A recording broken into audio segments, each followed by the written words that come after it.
go.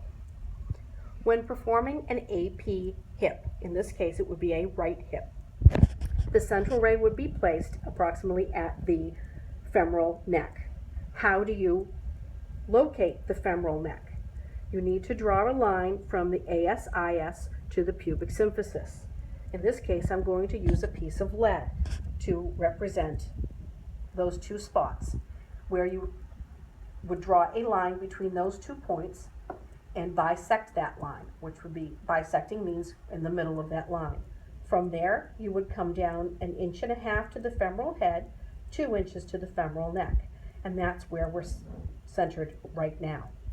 If I leave my lead shield here, the patient is already shielded, and no further shielding for a female needs to be done.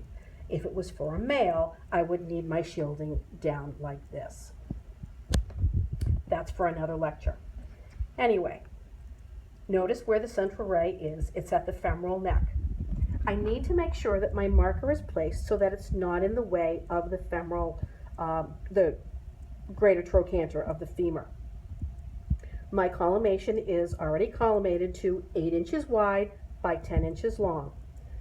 A very safe place to place your marker is in the upper right hand corner.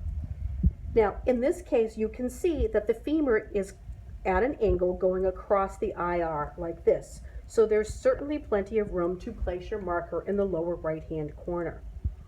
Remember, before you take this exposure, you need to have the patient rotate their femur internally so that the greater trochanter is now seen in profile. This is to show you that the appropriate collimation will include all anatomy of interest, and there's clearly plenty of room to place your marker. Again, you can either place it down here or up here. But since this is the right hip, it must be a right marker. Okay, done.